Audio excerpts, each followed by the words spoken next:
Guest speaker here today. Interesting fellow. I just had a quick chat with him now, and part of the conversation is, how many times have you been shot at? The answer was more times than I care to count. So, okay, it's a bit scary. He was a journalist. He's been to countries such as Somalia, Afghanistan. He's hidden in the boot of a car to avoid sniper bullets. Ladies and gentlemen, please welcome Karabo, our guest speaker for today. Fireball.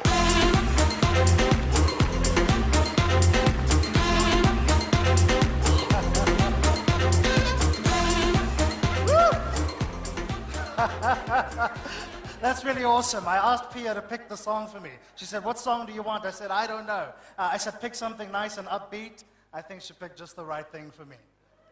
Guys, it's so good to be here. It's so good to see all of you. It's such a pleasure and a privilege to be able to spend time with you. I hope that in the short time that I'm here today, I'll be able to share something with you that you can take home.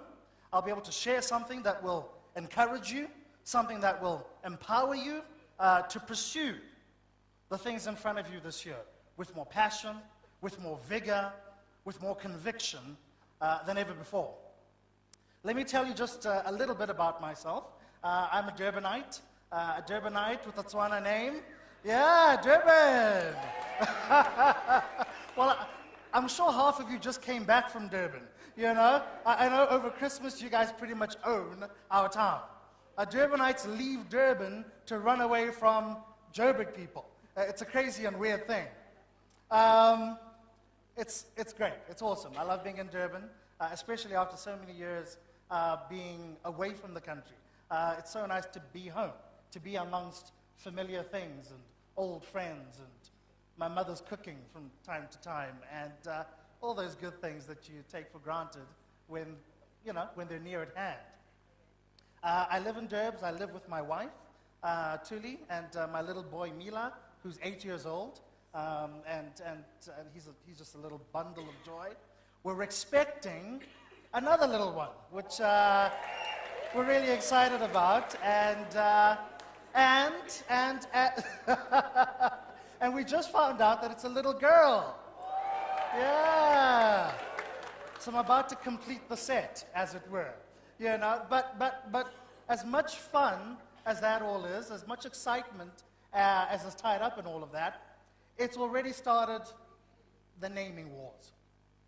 My mother was on the phone to me the other day, and she already has a name. And when my mother means she's suggesting a name, what she actually means is that this is the name that you're going to give your child. So the war has begun. The battle lines have been drawn, and this is not a fight I plan on losing. In fact, so much so, since I'm going to have a fight about this anyway, I thought to myself, why don't I open this process up to public participation? You know? And so the naming competition is on. And I've got some names that my wife hates, as one would imagine. Every time I come up with a name, she hates it. I spend time on the baby websites. That's not yielding any joy either. In fact, I met in the last couple of weeks. I got to know one of your colleagues here, Pia, and I thought that was just the cutest name. And so I'm lobbying. I'm in the process of lobbying for Pia. She doesn't know this. She's hearing this for the first time herself. But I'd like some participation from you as well. I'd like you, as my friends, my new friends, to please offer some possible names and kind of, put them in play, put them in the pool, put them in for the draw, and you never know, you might win. In fact, I think I'm going to start running this on Twitter. So if you have names you want to suggest at the end of the presentation, there's going to be my Twitter handle up there, and if you have names, hashtag baby name, something like that. But since I'm here right now, and you're here right now, and you're busy, and you might forget to Twitter, I'd love you to give me some names right here and now. Now, unfortunately, I can't see you. You don't know that I can't see you from where I am. Oh, much better, much better. Now I can see you. So, now that I can see you, I'd love you to shout out some names. Lerato. All right, cool. We've got a Lerato. It's in play now. Another Karabo. A Junior. Oh, CD, we've got it, CD.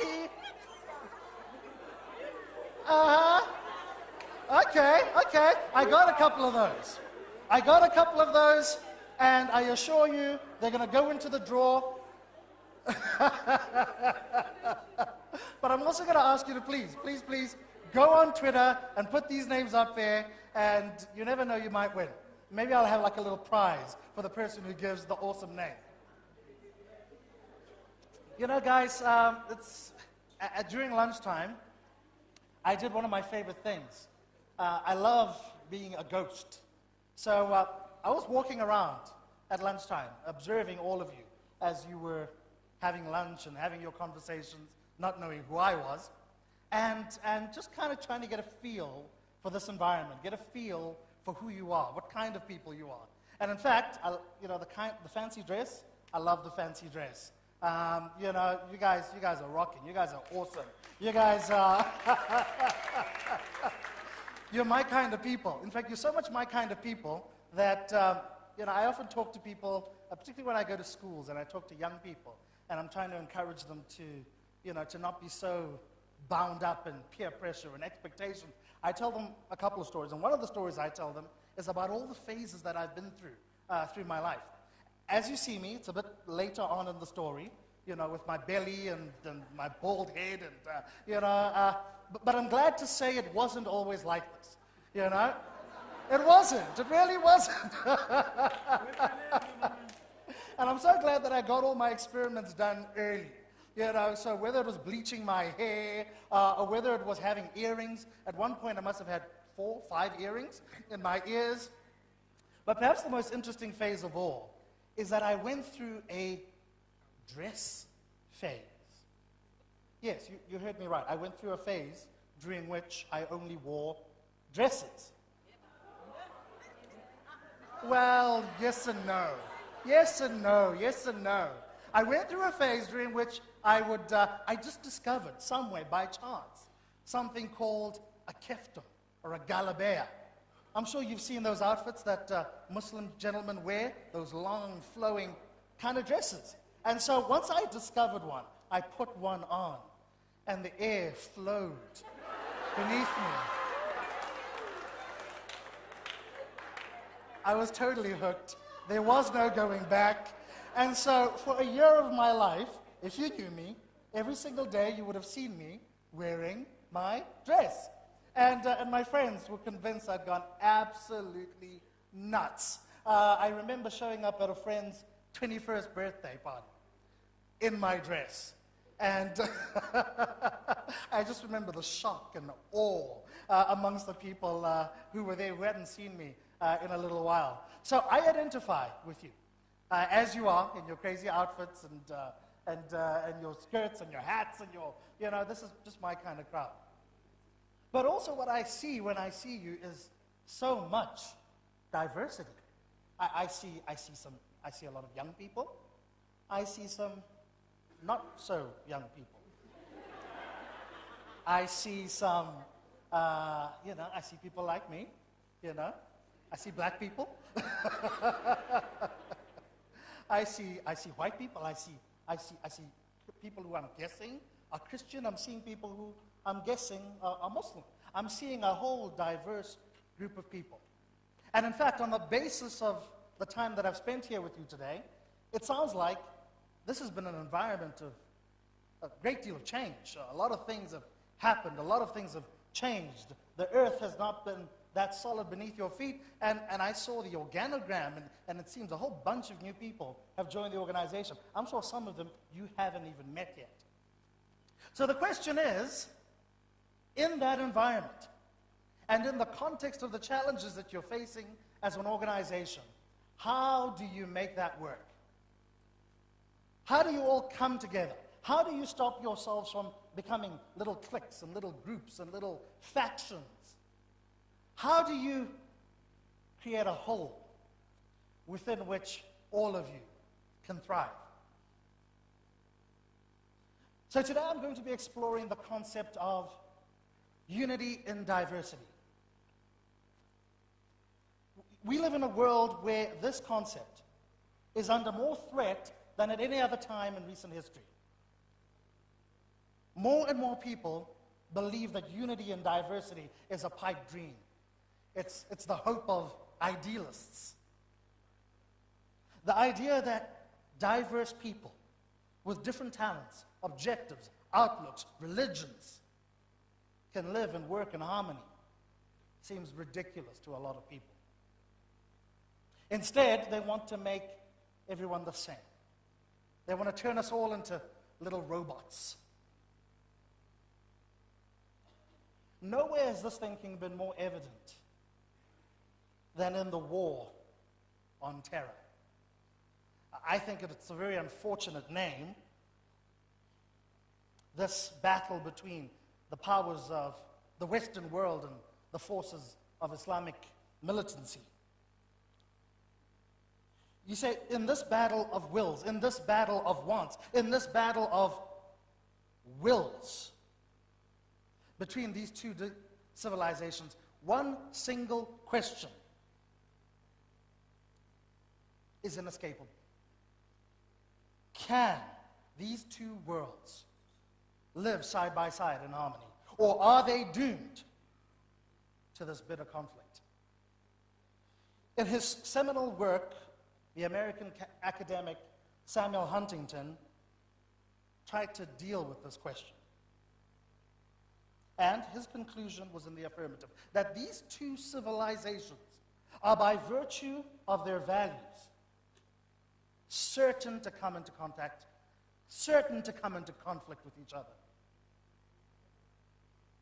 You see, this popular book became the basis for the thinking that drove much of the conflict we've seen over the last 15 years. And the fruits of this has been the deaths of hundreds of thousands of innocent people in Iraq, in Afghanistan, in Pakistan, in Somalia, and on and on and on. Now, of course, there are two possible interpretations of these events. The first is that Huntington was right, and that the interminable conflict that we see was inevitable, and therefore it happened. The second interpretation is that it was precisely this belief, in quotes like this, that led the flames of war to be fanned. You see, had people not believed that conflict was inevitable, there might not have been any conflict at all. So in the summer of 2005, little old me set out to answer this question for myself. I'd spent the previous year living in the heart of the Bible Belt, in the little town of Tyler, Texas, in the United States, where I was attending Bible school at the time. Tyler was this quintessentially Texan small town, about an hour outside of Dallas and about an hour from George W. Bush's hometown of Crawford. It was a place where people still practiced traditional values, greeting and attending church on Sunday. At face value, it seemed just the perfect place to raise your children, away from the dangers of big city life. Texas is this unique place. In fact, in Texas, cowboys still roam free. And you can see them roaming the streets with their Stetsons on and their guns holstered and their boots on, chewing tobacco. Yet behind all of this cuteness, Texas also represented the epicenter of American evangelicalism, American militarism, American conservatism. And this was particularly the case following the attacks of September 11 in 2001. In 2003, the mood in Texas country was dark and brooding, as the people of this region grappled with what it meant to live in this world of conflict against the Islamic world. And unfortunately, the consensus was this: that Christianity and Islam were engaged in a divine, righteous, and inevitable war from which only one could emerge. It was in this environment that I found myself in 2003, as the drums of war were beaten with religious fervor. It was this disturbing experience on one side of this divide that made me want to go to the other side and see the Muslim world with my own two eyes. So I set out on an epic journey. I gave it a name, and it was called 3030. The aim being to travel to 30 countries in 30 months in parts of Africa and the Middle East. My purpose was simple. I wanted to see these conflicts with my own two eyes. I wanted to see these places, to feel them, to touch them, to smell them. I wanted to know the people and understand them. Above all, I wanted to understand what could inspire a young man to strap a bomb to himself in the name of faith.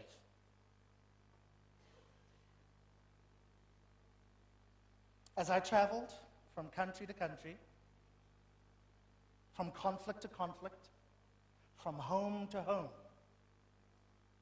the answer began to emerge.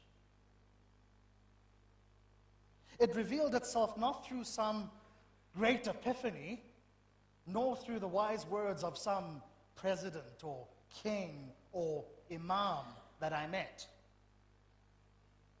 Instead, it unfolded slowly and naturally and almost imperceptibly through each interaction with the people of these war-torn countries.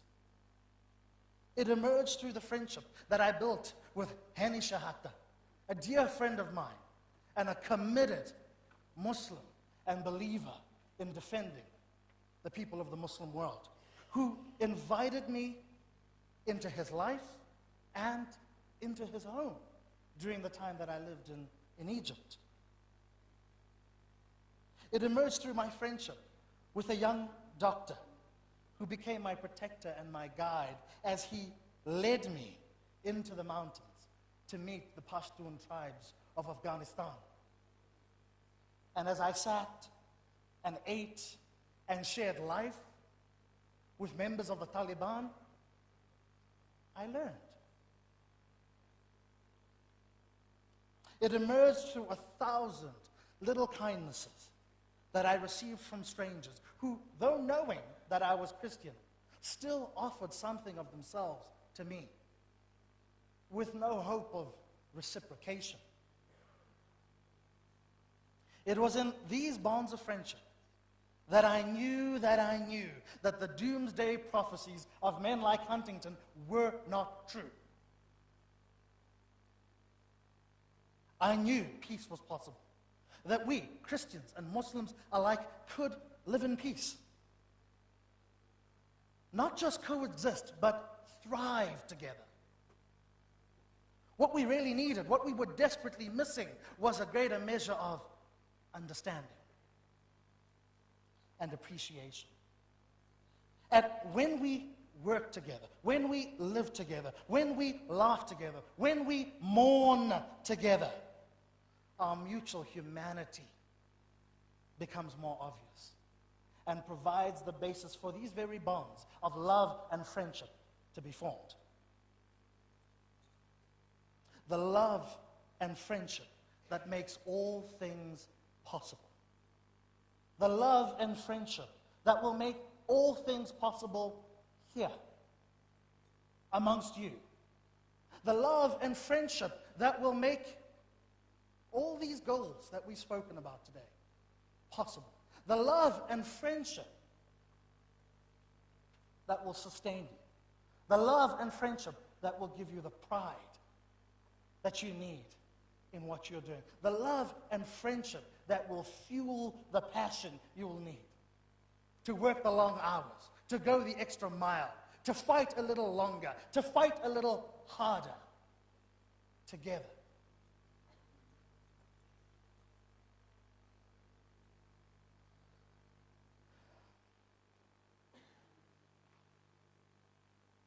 what do you see?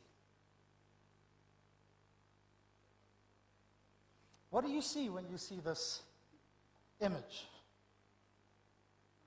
I'll give you a moment. I'll let it sink in. I'll tell you what I thought when I first saw it. Fake. I thought to myself, who just sent me this ridiculous photoshopped picture? And why? And just before I had deleted this piece of spam, I happened to read the caption. And it read as follows: magical tree grows 40 different types of fruit. Magical tree grows 40 different types of fruit? I had to read more. I had to find out. I was hooked. I went onto the Time magazine website where this article was featured and discovered this modern tale of alchemy that I now intend to share with you. You see, Sam van Eycken is a professor at Syracuse University in the United States. And for a number of years, he's been developing a chip grafting technique for creating hybrid trees. However, his work only came to public knowledge when an orchard, a beautiful historical orchard in his local community, was about to be abandoned. And he decided to step in with his own money and to buy it. And it was in that orchard that he displayed his first hybrid tree. In his own words, he says, hey, it started as an art project. I wanted people to have this experience where they were seeing this tree blossoming in all these different colors, growing these varieties of fruits. Amazing. His trees typically take 9 years to cultivate. 9 years. And they grow fruits that you and I have never heard of. Fruits long since forgotten. Things like the green gauge plum. Apparently it's like an apple, but it's a plum. This technique takes a slice or a branch from a tree and inserts it into a cut in an already living tree. This slice is then bound on to the bigger tree and left to heal over many months. If all goes well, the graft takes. Much in the same way that a transplant patient body has to receive the heart that it is given. Mr. van Eycken has used this chip to create more than 16 trees of this kind. And they can be seen in cities all over the United States and inspire awe and wonder in all who see them. In fact, someone has managed to grow one of these trees in their backyard. And the feedback from this home experiment is this: that because this tree produces a variety of fruits over the course of an entire year, each branch only grows a certain number of fruit, which is very different from the experience that most of us have had growing up with the banana tree in the backyard, which produces more bananas than we could ever know what to do with. It produces just the right quantity of each fruit. And not only that, it produces these fruits during different seasons of the year, meaning in summer and winter and autumn and spring, you're good to go when it comes to your fruit needs. Now, I don't think it's a stretch to imagine that this Technicolor novelty might just be a glimpse of what the future might hold. I suspect that one day, this kind of tree in your backyard will be no more extraordinary than your iPad now appears to you. So, why does any of this matter to you? Why does any of this matter to me in the course of my everyday life and your everyday life? Well, I would suggest to you, I would propose to you that this magical tree represents a real life metaphor for unity in diversity. And that if we can understand the principles at play and apply them to our own lives and in this organization, the future is as beautiful as what you see now. If this isn't the perfect picture of the many becoming one, then I don't know what is. You see, the hardest thing about diversity, unity in diversity, is not the unity, nor is it the diversity. It's the unity and the diversity in concert at once working together. You see, most of us know how to do unity. In many ways, it comes very naturally to us. Unity is evident in the preschool playground where you and your friends play together and ignore the kids who aren't part of your preschool gang. Unity is evident in the way in which you and your wife, or me and my wife, gossip about the people at work. Unity is evident when ethnic or religious communities shun those around them and prefer instead to associate with only those who are in the fold. Unity is evident when the crazed supporters of Pirates and Chiefs descend upon FNB Stadium to do battle in the Soweto Derby. Unity is evident wherever birds of a feather flock together. Unity is easy because it's normally practiced in the context of the familiar and the comfortable and people who are just like us. Most of us also know how to do diversity. If diversity means embracing our own individualism, then nothing could be easier. In a culture like ours that promotes the individual above the collective, like never before, diversity of thought, of action, and of belief has never been more popular. Therefore, in this context,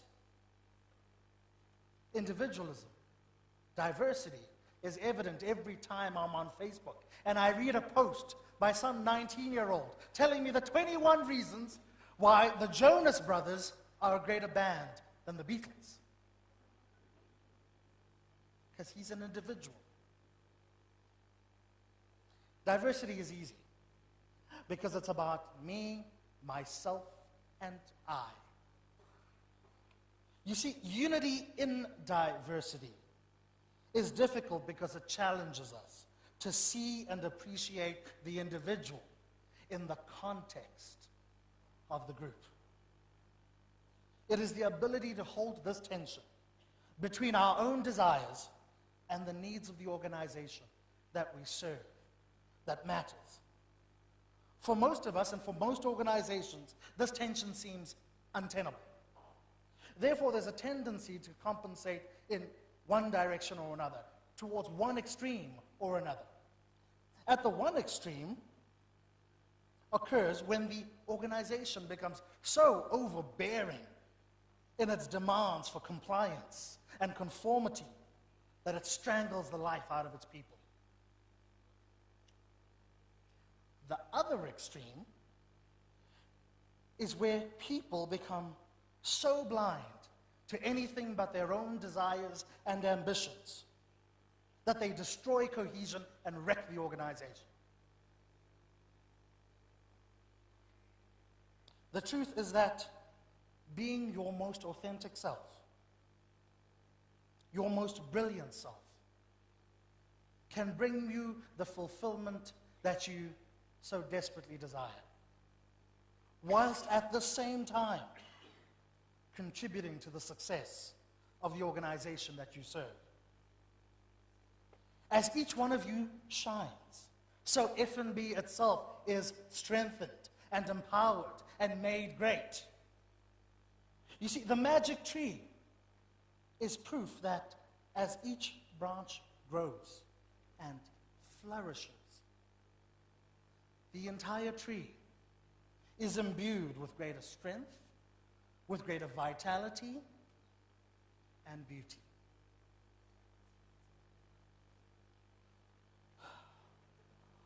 One of two things is going to happen this year for you as individuals and for this organization. You're either going to have made progress by the end of this year, or you will have lost ground. It may not feel like this, because these changes of state happen slowly and imperceptibly day by day. But the truth is that there is no such thing as standing still. You either move forward or you move backwards. The only certainty in life being change itself. And few things will undermine that progress as much as complacency. It's the poison that kills. It's what corrodes marriages as husbands take wives for granted. It's what destroys empires as people forget the disciplines that once made them great. Complacency will ruin you. If you allow it into your life, it will bring you nothing but pain. If you allow it into this business, it will lose you customers. Now, since you know this, and I know this, how is it that we still allow this thing to creep into our lives? Well, Bertrand Russell, the famous English philosopher, had a crack at answering this question. In his famous book, The Problems in Philosophy, lies a story about the benevolent farmer. Russell tells the tale of an unfortunate chicken whose expectations about the future are tragically misguided, and for which he pays the price with his life. In the fable, we're introduced to the farmyard chicken, who from the day he was born can only remember his master, the farmer, coming and feeding him every morning at sunrise. Without fail, with the rising of the sun, the chicken receives his daily sustenance. And within the vast perimeter of the farm, he's free to roam as he pleases. For the chicken, life could not be any better.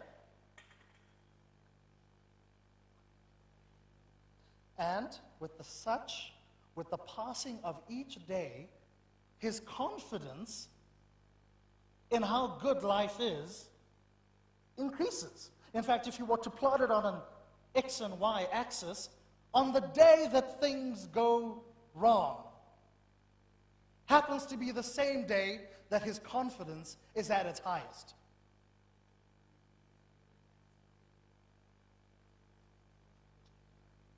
Unfortunately, on one fateful day, the chicken arose. The sun arose.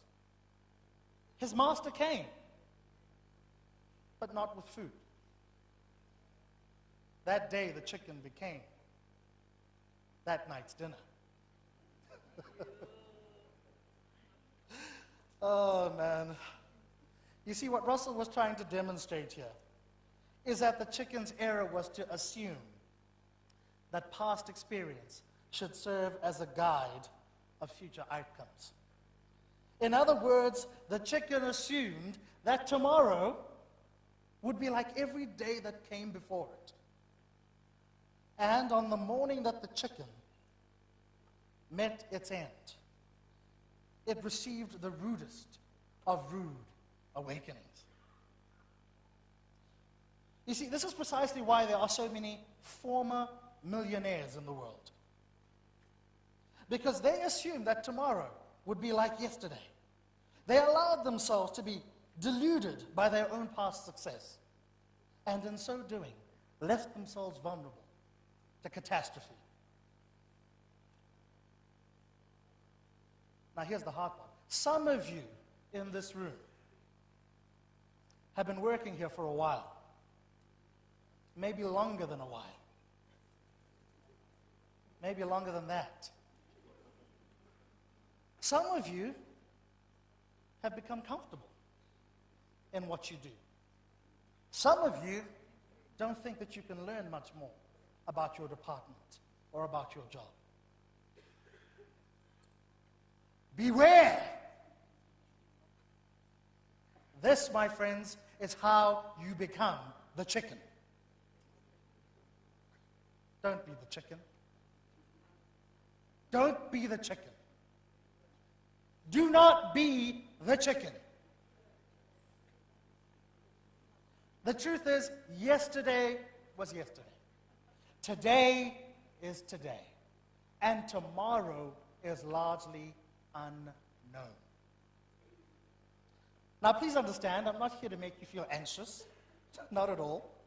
But I'm here to try and help you safeguard yourselves against false expectations. The purpose is to encourage you. In fact, to plead with you. To see the world as it is. Constantly in motion. Forever changing. Now, this demands that you and I and all of us should live each day with the fierce urgency of now. That comes from knowing that tomorrow may look like nothing that came before it. There is no greater truism than that passion wins out. The passionate outlast the lukewarm. The passionate find a way where none is apparent. The passionate hold on long after their strength has failed them. They will themselves on towards the prize with a frenzied fervor that few can fathom. Passion is the irresistible force that no amount of money, no amount of reputation, no amount of any of these things can withstand for long. Greatness is reserved for the passionate. I've seen this passion. I've seen it in my own life. I spent a period of my life working as a conflict journalist in many different parts of Africa and the Middle East.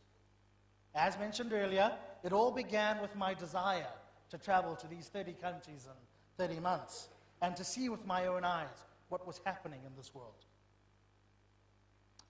This idea to take this journey on became such a burning passion within me that I could not ignore it, despite the many dangers associated with it. Not to speak of the fact that I was 21 years old and had no experience in journalism.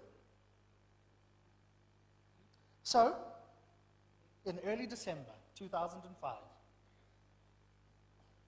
I left Durban and traveled north with 10,000 rand in my pocket and a dream. I boarded the Pantera Azul bus at Durban Station one crisp May morning, and I headed for Mozambique. By late 2007, I'd spent a period of time in Afghanistan covering the war there. On the morning of November 28th, I was awoken by what felt like an earthquake.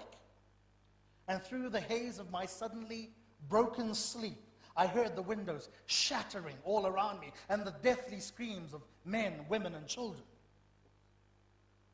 Instinctively, I shouted to my grizzled war photographer friend in the next room, Jason, "Jason, is that a bomb?"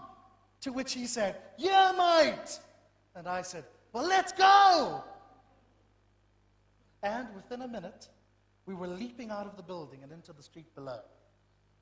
And as we did so, we were greeted by the giant flames and the plumes of smoke in the street below.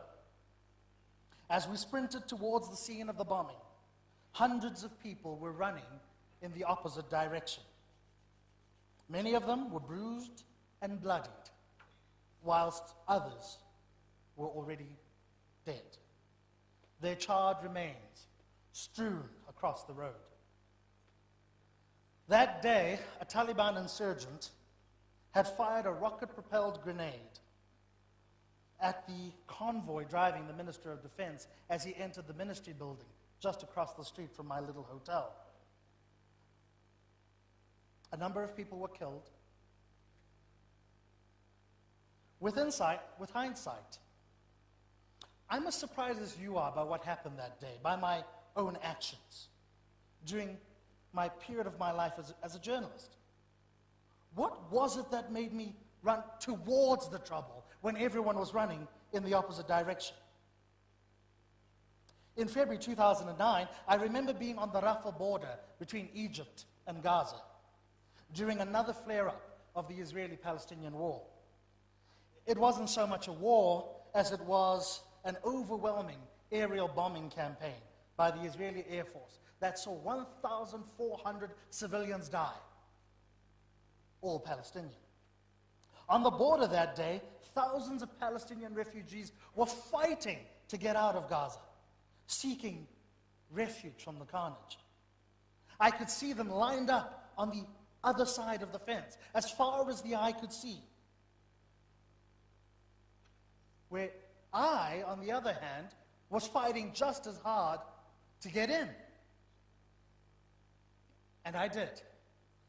And I bore witness to that conflict, as I did to other conflicts in Somalia and the Ivory Coast and many other places. I ran towards the trouble so that I could bear witness and share the truth with the outside world.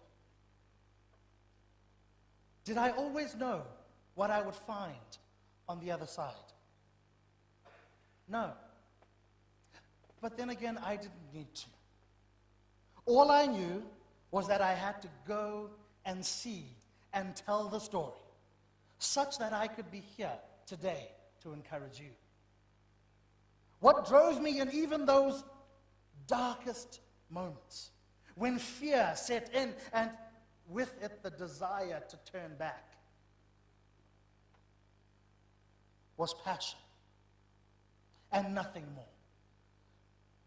Passion arising from the conviction that I was doing the right thing, in the right place, at the right time. It allowed me to endure things that would otherwise have broken me. Passion, my friends, is the jet fuel that drives us towards our goals. The truth is that FNB is an organization trying to adapt to a fast-changing consumer environment. And amongst the major changes is the degree of competition within the retail banking sector. Gone are the days when FNB was competing only with its traditional rivals at Standard Bank and Nedbank. New, hungry, and capable competitors have entered the space and are hell-bent on gaining market share at your expense. Principal amongst these is Capitec Bank, which over the course of the past 24 months has disturbed the established order. So what is FNB to do under these circumstances?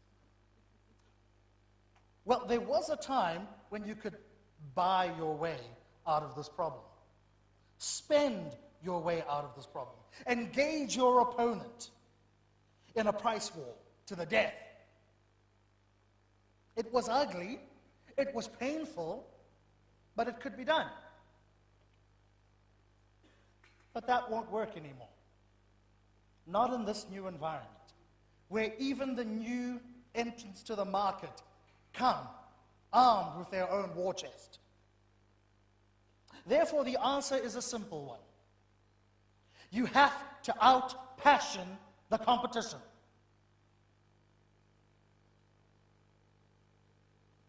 You have to work harder, you have to work smarter, you have to work longer. Each day, eking out that little bit of advantage that over time will give you the victory that you so desperately desire. You see, passion is the secret sauce of success. Applied properly and consistently, it will always prove decisive.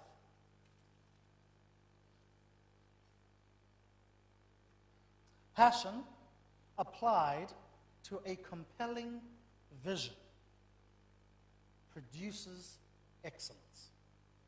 You might like to remember this little formula. Passion plus vision equals excellent. Passion plus vision equals excellence.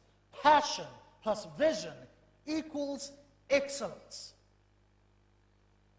And it follows from that excellence plus time equals winning. That's how you win. Excellence plus time equals winning. That's how you beat back the challenge. That's how you hold your ground. That's how you reaffirm your position as the market leader in this industry.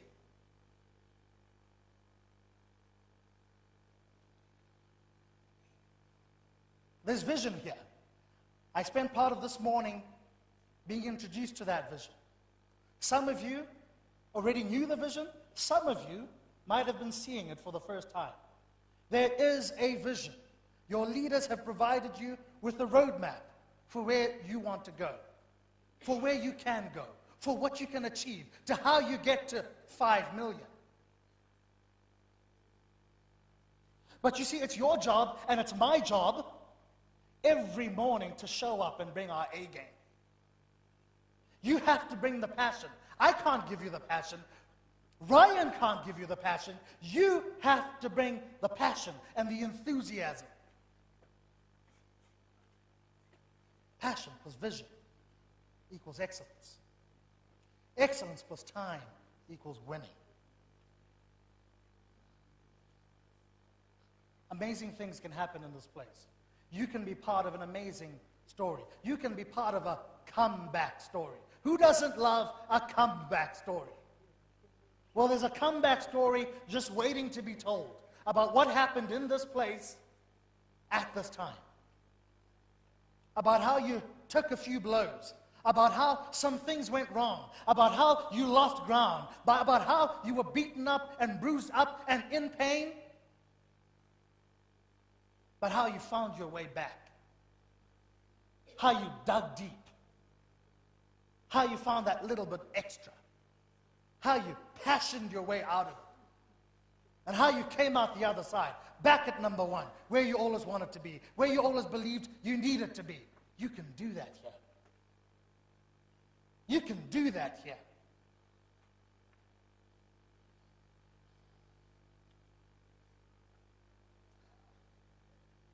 I see the potential for great things in this place, but you have to see it. Doesn't matter if I see it, you have to see it. You have to believe it. You have to want to be a part of it. You have to want to be a branch on this tree.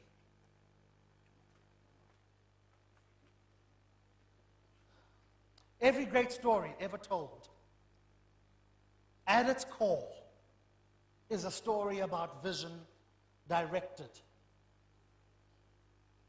Is a story about passion directed towards a vision. And so it must be with you as you continue on your journey towards success. You see, the magic tree is not magic at all. Not really. Instead, it is the physical embodiment in nature of a truth that can be applied in our personal lives and can be applied in this organization. That truth being that unity in diversity is synergistic and therefore produces outcomes that are greater than the sum of their parts. In this year ahead, you will spend more time in the workplace than you will anywhere else. More time than you'll spend with your husband or your wife. More time than you'll spend with your children.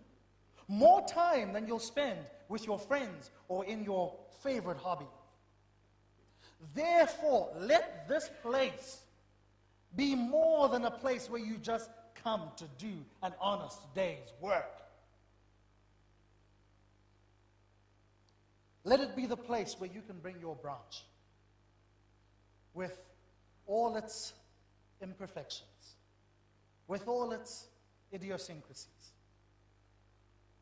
and all the things that make it beautiful, and offer it to the tree. Allow yourself to be present here, mind, body, and spirit. Allow yourself to be bound to the trunk of this tree. Draw life from it. Know that as you serve, your contributions do not go unnoticed, but rather that they add to the collective good. Produce the fruit that comes naturally to you. The fruit that comes naturally to you. The fruit that comes naturally to you. With all the care and all the love and all the passion that you can muster. And allow your colleagues to do the same. What results is something beautiful, beyond measure. Something magical. Thank you so much.